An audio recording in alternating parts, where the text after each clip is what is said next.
Good evening, and welcome back, everybody, to Chevron Locked, a Stargate-based podcast. We are on episode 26 this evening, and we're looking at... 25. Oh, that's what I said, Kevin. No, it's not. I know it's not. And we're not going to start over. Whoa, no. We've already made that decision a couple weeks ago. We don't start over off this shit. We just keep going. So, like Kevin eloquently put, it is 25, episode 25.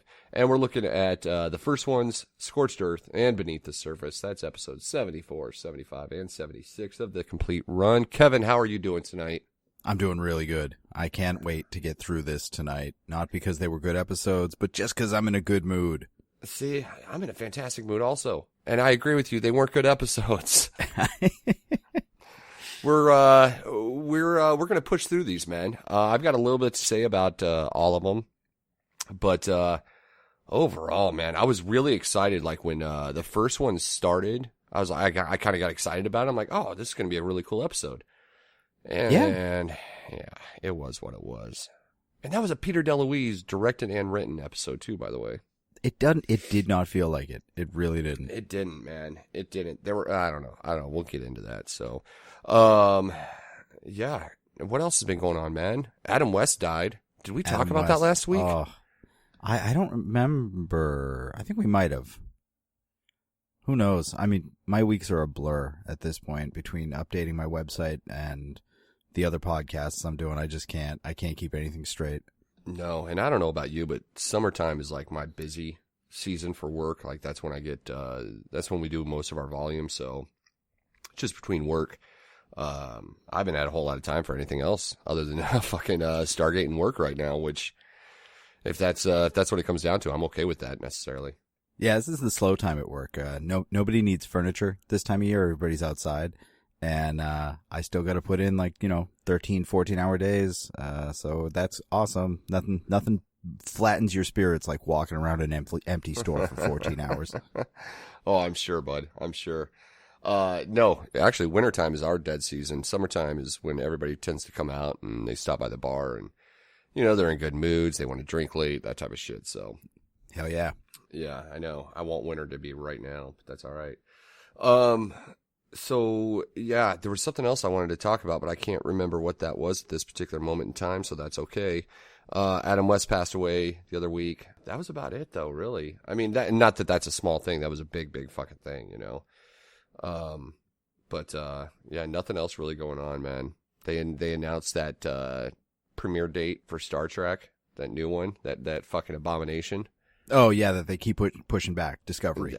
Yeah. That's gonna be a shit show. I can't wait. God, dude. We should do a podcast on that. Just on the first episode? Yeah, just, blow right through it. Yeah. And wait, the first episode's going to be on normal CBS, right? And then after that, it goes to their streaming service? Honestly, I don't care. I haven't kept up with it because it's going to be on Netflix in certain countries. And I just don't. They're doing it wrong. The only reason I ask is that I'll watch the first episode if it's on CBS, but I'm not fucking getting CBS streaming just to watch that show. Like I'm not that fucking excited about it, and I don't need CBS streaming. Like I don't. No, I don't even want another streaming service. I think that's the gamble that is going to break the camel's back. I think they're gambling that Star Trek is going to be big enough to pull people to their streaming service, and I think nobody gives a shit. No. I really don't, man. Like, there's nothing else. I don't know. There's just, if the show looked better, if it looked more promising, and I don't think that we're the minority here. I think a lot of people have watched what's already come out of it, like the one trailer and some information, and nobody really seems fucking hyped about it, And then you're going to put it on a fucking streaming service of CBS. Like, what else is on CBS that I really want to fucking watch, Yeah, no, I mean, honestly, the only people that seem hyped about it are the actors that are on the show, and they're that too hyped because they know nobody else is hyped, and I lose interest. I mean, I'm sorry. I do too. Sorry, try hard. I'm sorry, we got Game of Thrones starting in July. Like, I've only got room to be excited about that. That's it. For my television wants. Like, there's still quite a few movies coming out this year I'm fucking excited for, but, yeah. So, let's just take a look at Scorched. Nope. Psych. Just kidding. let's look at fucking the first ones. The first ones. Yes. So Daniel is with SG-11 for some fucking reason. And then an Unas decides that he's a pretty princess and drags him into the woods. And the team goes after him with really no plan. And then they circle back and just get lost. And several people are taken over by the weirdest Goa'uld we've ever seen that can apparently fly. And Teal'c pulls a funny and tells everyone that he's gonna leave them in the woods, and then winds up shooting Robert, who deserved every second of it. And then they rescue Daniel. Yeah, but technically Teal'c didn't shoot Robert. No, I'm sorry. Teal'c didn't. Teal'c got knocked on his ass by Robert, and then yeah, he did. Was it Jack lit him up? Yeah, Jack made Swiss cheese of him. Oh Christ! Yeah, good. Which, that guy's such a wet blanket. I agree with you there, but I was still a little shocked that they killed him off. I'm like, because he wasn't a one-off character necessarily. He'd shown up a couple of times. Now, granted, I didn't like his character, and I'm okay with him being dead now. But I was like, oh, okay, we're going to do this. Like, no sarcophagus around, so you're dead. Yeah, and I mean, I know you hate Mayborn, but Robert was the worst recurring character, so I was happy. Yeah. No, I definitely agree with you there. I don't like Mayborn, only because I think that he's a necessary evil. Like, you have to have a character like him on a show like this, you know? And I'm okay with that. I really am. But I don't know, it's just the way he's written. I'm just like, yeah, whatever. It's a little off-putting, but that's okay. Did you ever see, and the movie came out in, 1985, Enemy Mine? Yes. That's, okay, for any listener that has not seen this episode but has seen Enemy Mine, that's what you're getting. You're getting a very compressed version of the Enemy Mine story in this setting. At least that's what it felt like to me. That's what it looked like. Yeah. No. I mean, this Unas had the lesser mandibles. Like, this was definitely based on that movie. Oh, there's no doubt about it. There's absolutely no doubt about it. And you're right. Like, even, Jerry is what, Dennis Quaid called, the alien, Louis Gossett Jr.'s character. And, Jerry and the Unas, you're right, man. They look a lot alike. Like, from physical appearances, they share a lot of similarities there. Yeah. No, absolutely. And it's pretty much the same story. Like, I don't know. Yeah, I don't know. Like, these particular episodes, they don't do much for me, I'll be honest with you. At all. Yeah. Like, at all. And there, I don't know if you caught it, but does every fucking science fiction show that I watch have to, like, if we're off-world, do we have to have 2 moons or 2 suns? Well, how else are you going to know you're off-world? We've got fucking spruce trees everywhere, so that's not a sign. No, I know. They even made reference to it in one of the episodes this week. I think it was I'm trying to remember. Was it might have been Scorched Earth, but I think it was the first ones where Daniel was talking about how there's trees everywhere because there's oxygen or something. That was Scorched Earth, yeah. Well, yeah. Yeah, no. I don't know. It's just shit like that kind of does bother me when you get like the whole double sun, double moon thing. I'm like, really? Like, this happens in every fucking science fiction thing ever. TV show or movie, you know? Yeah. So that one kind of bothered me. What else did I have written down? Daniel the Talker. Daniel had a lot of fucking conversations to himself in this episode, basically. Yeah. I mean, he normally does because he's talking over the heads of everyone else, but more so than usual. Yeah. And of course, you know, Daniel figures out like 4 words of this alien's language and is somehow a master communicator at that point. Like, somehow he figured out, he's like, oh no, he's not going to kill me. He wants to bring me into his clan. And yeah, like, I mean, he's basically screaming no eat at the head Unas. Yeah. And then what's his face? Jerry killed the leader of the Unas and, looks back when Daniel's like, nah, dude, I'm going to go and gave him a look like, I just killed my father for you. Yeah. Which, so they're in the caves, right? And, you got the King Unas and you got Jerry and King Unis pushes Jerry to the ground. King Unis goes after Daniel, and Carter and Jack light up King Unas, right? With like 2 P90s light him up. And then Jerry's like, okay, I got this now, boys. And I'm like, did you really defeat him though? I mean, cause he was shredded up pretty good with some bullets before you got in there. Like, and then the rest of them are all like bowing down to him being alpha male now. And I'm like, guys, he had some help, boys. I still think you all could take him if you wanted to. Yeah, but they don't have P90s on their side, so They don't. And actually, that you brought up the P90s. This is the first episode where we see the P90s. Oh, are you serious? Yeah, I didn't even realize that. It's been MP5s before now. Oh. This is when they made the switch over because the blanks for the MP5 were more expensive than the ones for the P90. Is that what it was? Is that why the production ended up switching that? Yeah. That's wow, exactly I didn't know it. that. Yeah, it's weird, man. Like the P90 is such an iconic weapon with Stargate. Like it very much is. Like whenever I think about Stargate or whenever we talked about starting up this podcast, it's just the P90 is always what I picture them with. And in the first couple seasons, I'm like, that's weird that they have MP5s and assault rifles, that they don't have the P90s. But I never made the connection that it just started on that episode. Yeah, it was this episode, and in fact, there were a couple of scenes where some of the people did not have any bullets at all in their P90s, because the P90 has that clear clip on top. You can see right through it. Yeah. Holy cow. Well, it becomes very much a staple of SG-1 at this point. Yep, I think we have really it from does. now on. I think so. Yeah. I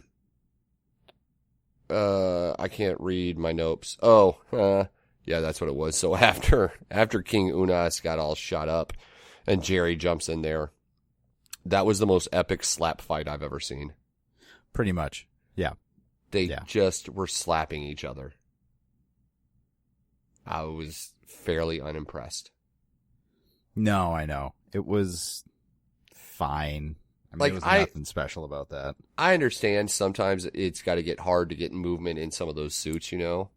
But I'm like, couldn't you have just, like, filmed this differently or cut angles differently to make it look like they were, like, having this major fucking brawl? You know? I mean, honestly, it was better than watching this season of Arrow. So I'll give it that, where they do that sort of dance fighting. I have not, I'll be honest, I haven't seen Arrow.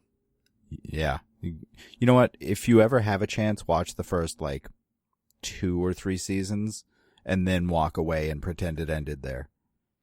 I'm going to take that back. I have seen Arrow, but I've only seen Arrow, I think it was last season when they did their big crossover event.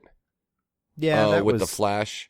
That was fine. I mean, honestly, it gets weird when they do the crossovers because, I don't know, it raises the same question as the Avengers and Justice League. It's like, why is there ever a threat to any of these heroes one-on-one from now on?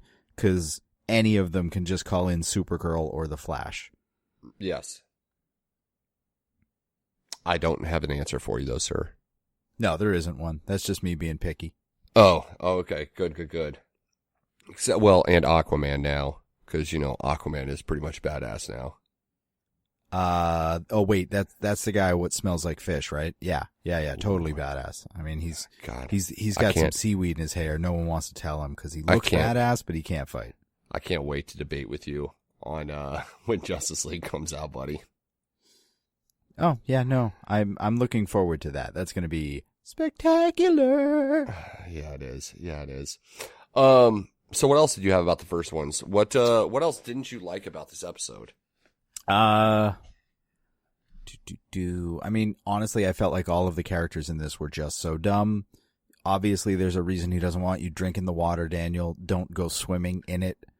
And then, freaking out about that. Daniel's an idiot. There's a Major Coburn, I think it was. Yeah. Who they left at the gate, who is Telemachus Rade from Andromeda. So he works with the woman who is Daniel's real life wife, who we will see later in SG-1. But at one point, Teal'c calls him Sergeant. Ah, Teal'c. Teal'c, I mean, to be fair, he's from a different planet. He doesn't understand the ranking system.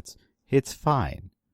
You know, at some point, that's not going to be a valid excuse anymore.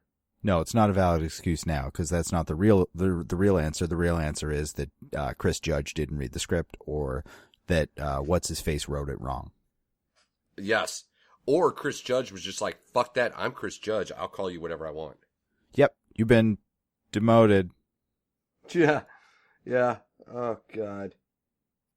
You know, Teal'c had some good stuff in this episode. I will say that. Like, I did like his little speech. I did like his little, when he kind of took charge there at the lake. But again, we're also left with a lot of, maybe this stuff comes back.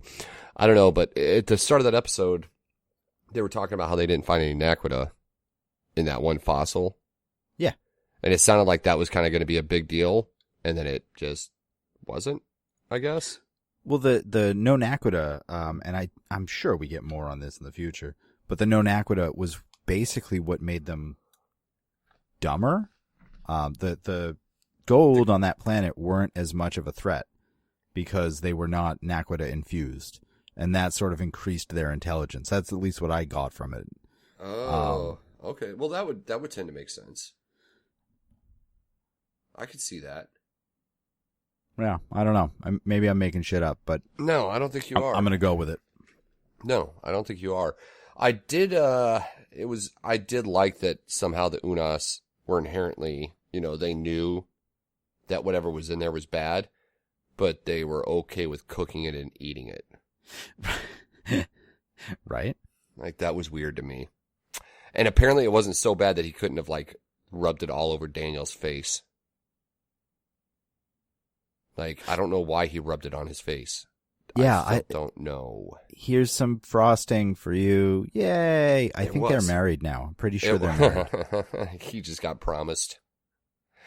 I don't know, man. The whole episode was just weird. Just weird to me. And you know how I feel about standalone episodes. This was definitely a shitty standalone episode. Yeah. Spoiler alert, we got 2 more to go through. Just saying. None of these episodes delivered like any new information for us, really. Like, I think the first ones had the best opportunity to deliver new information, and they just really didn't at all. Yeah, I mean, we get little breadcrumbs. We get that this is the planet that the gold originally came from, and the planet the Unas originally came from. This is a separate offshoot of the Unas that was not taken over by the gold. It's kind of neat, I guess. I mean, I don't understand why they wouldn't be protecting this world. The Gould? Yeah, I mean, if this is where they came from, but honestly, they may not even, I guess if the Unas were there, fuck, I don't know. I can't explain this off. Yeah, I don't know. I got no ideas. No ideas whatsoever on that, so fuck it. Let's just move to Scorched Earth. Moving on. So, Scorched Earth.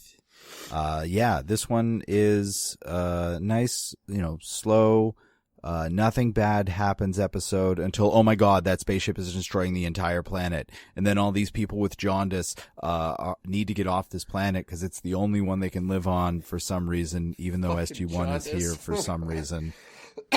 Pardon me, sorry. So then they start talking to a robot that the spaceship built, and then he rebels, and then he doesn't rebel, and everybody lives happily ever after because he decides he's going to play taxi and ferry them away. Yeah. Go, Daniel. Whew. Yeah, Daniel saves another episode, doesn't he? Yeah, I mean, it was a very talky episode. It really was, man. Like, okay, so I like the idea that you had this conflict, right? Where you have a people that are transported or have to be transported to a new world, right? Because theirs is dying. And they have a very specific type of environment that they can live in that can sustain them. So you get them all moved in, you're having dinner, and then a spaceship shows up and starts terraforming. And all of a sudden you have another race of people, or beings, I should say, that need this exact fucking planet. Like they said they checked millions of different planets, and this was the only one that was able to be terraformed to their liking. So I thought, that's a really cool concept, and then it just fell flat. Yeah, I mean the spaceship looked really kind of cool. It was underpowered for the task it was trying to perform. I mean, there should have been more of them, or it should have been bigger, or I don't even know. Yeah. It was kind of weird to me that this robot was built and knows how to speak all of the words in the language and has the ability to have the same sensations of like smell and taste. You've overbuilt this guy. You really have. And there was no reason that they would have had the ability to build this, or why this would have been a subroutine of their ship. If they're all in stasis, this is not how you would handle this. You chose this planet because it was uninhabited. You're not expecting this to happen. This wouldn't be a failsafe. Whatever, maybe it is. Nope. I agree. And not only when you talked about hearing and taste and sound and stuff like that, there was one part where what was his name? The alien. Yeah, I got nothing. Tonin. I think it was Tonin. Anyway, when Tonin and Daniel are talking, and Daniel brings him back to the planet to meet the aliens that are there, he says, "You're trying to elicit a sympathy from me right now." Yeah, Lotan. Lotan. Lotan, yes, thank you. I'm like, why? Like, why would he be built with the ability, even the ability to have sympathy for something like that? He should have just been an answering machine. That's kind of my point. He's an iPad. Yes. He's a walking, talking iPad, and an iPad isn't going to look at me and go, "Oh, I suddenly care." No. I agree. It was just... And I agree, the ship looked really cool inside and out, and it was a really cool little... It was a very, very neat effect when you see that spaceship coming down with the flamethrowers going and just fucking melting the planet underneath it. Yeah, I liked all that. I really did. It just, I don't know, man. The actual delivery of it just fell flat to me. Yeah. I don't know. I'm tired. I couldn't deal with this. We didn't see SG-1 bring these people to this planet, and they've been here for a while because they have huts, and this isn't like they've been here for a day. Larger world and all that. I don't need every story, but I feel like we needed some of this story. Like, I didn't feel like there was any real problem with them finding a new planet because we know that they did for this one. Yes. So, two major problems for me. One, Jack was ready to blow up Daniel. I'm kind of fine with that at this point. But it's like they were trying to create tension because they're like, shit, we need this to be a very tense moment. Put Daniel on the ship, And I'm like, come on. Like, as much as I'm okay with them blowing Daniel up, we all know that they're not going to blow up Daniel. Like, the ship's not going to blow up. So, do we? That's possible. Yeah, I guess you're right. And then two, it just, like everything else, dude, it's wrapped up in a little bow at the end, that, Lotan was like, or Daniel's like, well, maybe, what if we looked for another planet that doesn't fit all of your criteria, and Lotan's like, I didn't think about that. Here's a planet right here. And oh, guess what? This is their home world too. Yeah. BT Dubs, it's inhabited. It's like, okay, you may want to lead with the fact that it's inhabited by their people. Yeah. Let's just fucking put a little bow on it and everything's just wipe our hands of it and everybody have a good night. Like it was just one of those episodes. Just one of like quote unquote those episodes. Wasn't really a big fan of. Not a whole lot bad, but no, but not a whole lot good. Like I told you before we started recording, I literally just wrote the title and didn't take any other notes and didn't realize that until I looked down before we started. Same thing, buddy. I tried to pick out some stuff I really was like impressed with or that I really thoroughly hated. And to be honest with you, I couldn't find either one. So I don't know if that's good or bad. So. But that was Scorched Earth, people. Who played Lotan? Because I feel like I recognize that guy, by the way. Do you, Lotan was Brian Markinson. Yeah, I looked him up. He's in some stuff, but I didn't see anything that I was like, oh, yeah, no, it's that guy. Okay. For some reason, he looked familiar, and I just couldn't. He was in Caprica, which I never sat and watched Caprica. Yeah. He's in Shooter. He's in Godzilla. I didn't watch Caprica. I watched the other Battlestar Galactica. Yeah. But yeah. he's in a bunch of stuff, but he's not that guy. You know, No. He's that guy. Oh, that guy. Yeah.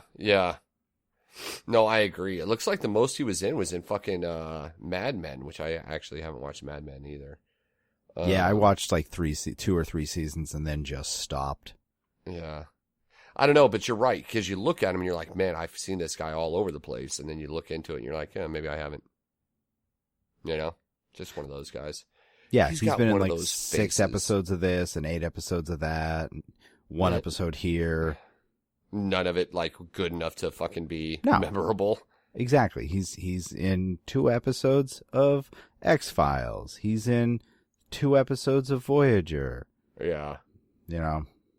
Oh well. Let's move on though. Let's take a look at the least of the good episodes. What Beneath the lies surface. beneath? Oh, right. Sorry. Beneath Yeah. the surface. God. So, we meet the members of SG-1, Jonas, and the other 3, while they're toiling away in the mines underneath this ice planet that looks beautiful on the surface. I don't remember what names they gave the others. I'm sorry. I know.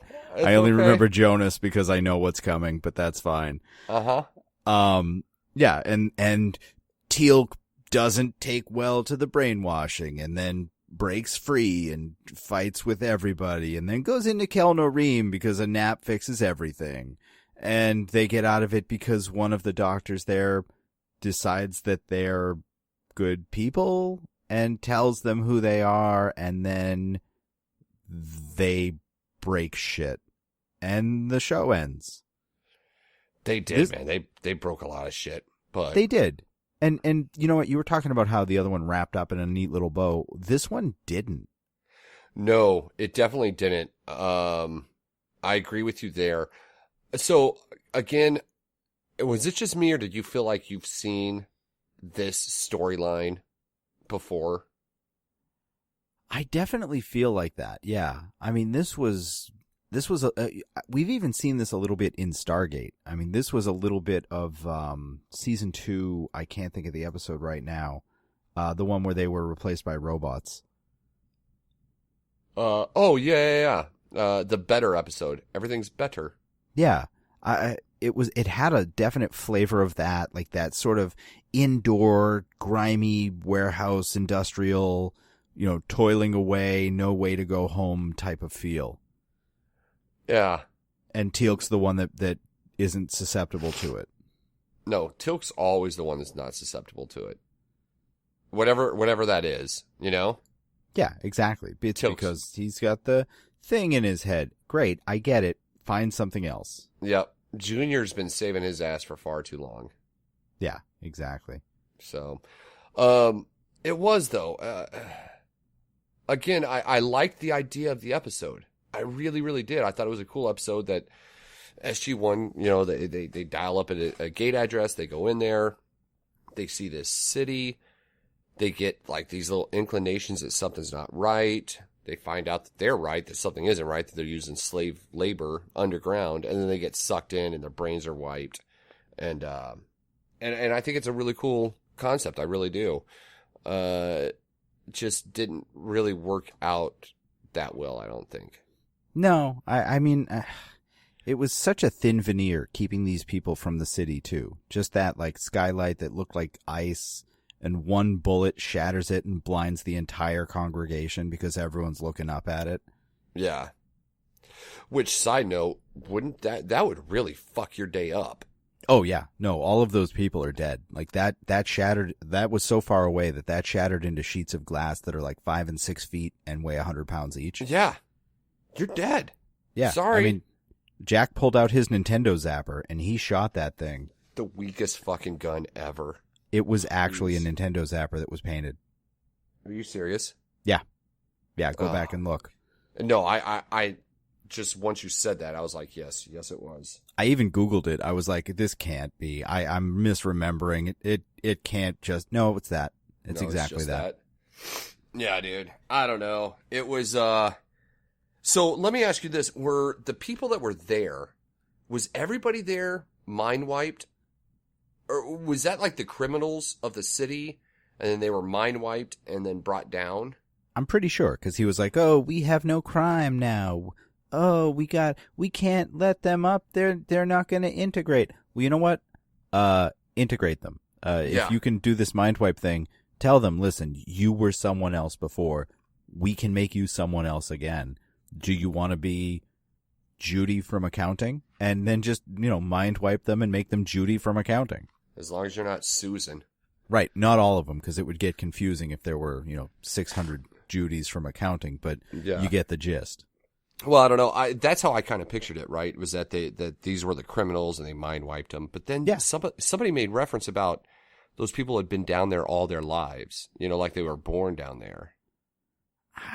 Yeah, so I don't this know. was another one where I think it could have really served with a second revision. Yes. It was almost like Bane from fucking Dark Knight. Like I was born in the darkness. Like I don't know. It was You merely adopted the darkness. I was born in it. Oh, such a good voice. I liked it. I really did. No, it was just a weak ass episode, dude. Like Hammond just keeps sending teams through. That was actually the highlight. Is they send in SG-11, I think, and they report back, and then the colonel was like, "No, he's lying to you." And he's like, Jack would never send them out there and into the ice and shit like that. And I thought that was kind of a cool little moment. And then Hammond had his little, well, we're going to send more people through. And then Frazier, God bless Frazier. You have to write Frazier in there somewhere. Makes an appearance hot as hell. But I don't know, man. It would just seem like one of those fucking good ideas, bad executions. Well, have you ever seen the show on Netflix now, Black Mirror? No, I want to, though. I've heard amazing things. Yeah, you need to. This was an episode of Black Mirror, and this came out well before Black Mirror, so I'm sure it was a thing. But in Black Mirror, there's these people that toil underground to provide electricity or whatever for the people up top, and they're pumping away on bikes and earning points for it, and the only way out is this reality show. And at least they know in Black Mirror that the world isn't all like this, but they, have to get through this reality show with whatever talent they have to get the better life. So I feel like this was, elements of that, where they've got these people toiling away and you've got these people profiting from their toils, and just that break between the two of them. No, that's very much a good description of what was going on. Except it sounds like Black Mirror executed a lot better. Yeah, a little bit. It's still weird show, weird episode, but yes. And again, I feel like this isn't a recurring theme. I think we get like 1-2 episodes like this per season where you just come across these good ideas, and it's just the execution of them just doesn't work out too well. The Alan Dean Foster of Stargate episodes. Alan Dean Foster, you know who that is? I know the name, yes. He's an author, and he writes books that, quite frankly, whenever he writes a book in his own universe, like he makes up the whole story, it just kind of flounders around, because he has some great ideas, but he does not know how to execute them. And so they just fall flat and get really weird. When he writes books in other universes, it's a little better, but not by much. He always takes it to the weird place. The weird place. That was basically these 3 episodes, by the way, The Weird Place. Oh, yeah. That's just what they should have called them. The Weird Place. Yeah, that's all the notes I have, dude. Like, seriously, this was just 3 episodes that I could have honestly done without. Yeah, I mean, the only other thing I have is that the administrator in this reminded me of the android David from Alien Covenant, which I'm guessing you haven't seen at this point. No, I have not yet. All right. This isn't really going to ruin anything for anybody, but just in a little aside, a life pro tip for everybody listening. If you think someone is being evil and then they go, "Oh, no, you know what? I'll explain the whole thing to you. Just come this way." Don't go that way. Please just don't go that way. Just say, "You know what? I think I'm good," and then either shoot them or walk away. Those are your two options. Yeah. Yeah, because here's the thing. We never really told how SG-1 got down there. No, they showed up, and then all of a sudden, these people were like, "Oh, free labor," and threw them down there. Yeah. Well, which is the wrong answer. We're assuming that they threw them down there because Jack started asking too many questions. Yeah, and Jack confronted them, and they threw him down there, but did they not think that other people were going to come through and figure it out? Jack's not the brightest of us, folks. Yes. No, if he figured you out, he's like the Scooby Gang. You know, it's pretty much got to be old man Smithers in a burlap sack for them to figure it out. Are you saying that Jack is the Shaggy of this group? He is, yeah. Daniel's the Scooby. And Velma. It's weird. He's carrying two roles. Oh, God. Wait, well, who's that Mate Carter then? Daphne? Daphne. And then that makes, who's Fred? Teal'c. Hammond? Oh, Teal'c. Teal'c would be Hammond. Or Teal'c would be Fred. Yeah. That's not a bad analogy, by the way, buddy. No, not at all. I think you're pretty much dead in there. Well played. Yeah, no. That was pretty much all those episodes, man. Just not a whole lot to say about them. You know, I'm really hoping that next week with Point of No Return, Tangent, and the Curse, that we get a little bit more depth in some of these episodes.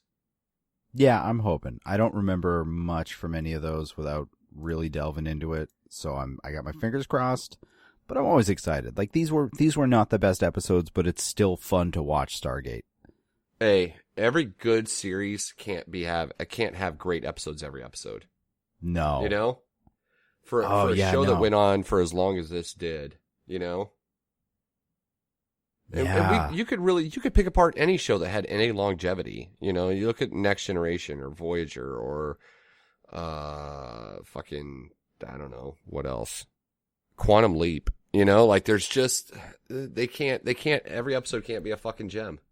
No, you know what? I am looking forward to Point of No Return. That's got Mozzie in it from White Collar. Which one's Mozzie? Mozzie's the squirrely little guy that was the informant. Oh, Willie Garson. Yeah. He was, he was the one that, he had the apartment. Yeah. Yeah. Oh, that's awesome. Willie Garson, yeah. Oh, shit, I do kind of remember Willie Garson. He shows up in a few episodes, right? I'm pretty sure he's in 2. Okay. I do remember him in one particular episode. Which, if we're getting to be this far, we're starting to get to some good stuff here soon. Yeah, there it is. He's in 3 episodes. Point of No Return, next year's Wormhole Extreme, and then he's in the episode 200 in 2006, which, if I'm not mistaken, was a fantastic episode. See, I do remember the whole Wormhole Extreme thing, so this is gonna be interesting then. Things are gonna get weird. Yeah, they are, man. So yeah, I know it was a little bit quicker than normal, people, guys and dolls, and I wish there was more to talk about those episodes, but we didn't have much. However, we've been getting some good feedback, people calling us out and people adding to our conversation. So if there's anything you missed or anything you want to talk about, just hit us up, man. Let us know. We'll bring it up next episode for sure. Because I'm telling you, there's got to be people out there that loved one of these episodes, or that this is one of those episodes that they just fucking love about the show. And please, man, let us know. But in terms of next week, like we said, we're going to be looking at Point of No Return, Tangent, and the Curse. And that puts us halfway through season 4. we're at the halfway mark with the curse. So that's going to be awesome. So, any other final thoughts there, Mr. Kevin? No, I got nothing else. That's it. Anything you want to plug about the other podcast? You guys have anything coming up? Let's see. What do we have? We are going to be on an episode of the Wild Pitch podcast coming up, which I think is going to be episode 11 of his podcast, which is a neat little podcast where he has guests on and they're given 3 random elements. And so you have to come up with some idea inspired by those elements to pitch to him. And he'll do the same to you, but you got to come up with like a brand of toothpaste or, a chain of movie theaters or whatever. Can you tell us what did he give you your things beforehand? Yeah. So he emailed us. It's me, Tim, and Jules. And all 3 of us were on there, which is more than he usually has on. But our random elements were, Gatlinburg, Tennessee, self-loathing, and cat groups on Facebook. So this was not the easiest thing to come up with a product for. Yeah. But that's fantastic. Is some awesomeness that ensues and maybe some brand synergy between the 4 of us. Ooh. So I'm not going to give anything away. No, but don't do that. We may be starting some new businesses in the near future. Oh, I look forward to it then, bud. Well, thanks for everybody for listening. Show notes, as always, contact information is in the show notes. Boy, I am all fucked up on dates. The show notes are around the contact information. Yeah, the show notes are in the show notes, people. Contact information is always in the show notes. Feel free to get a hold of us, and we will talk to you next time. Take care. Bye. Thanks for tuning in to another episode of Chevron Locked. As always, you can find us on Twitter and Facebook at Chevron Podcast, emailing us at thechevronlocked@gmail.com, or join us on our subreddit at Chevron Locked.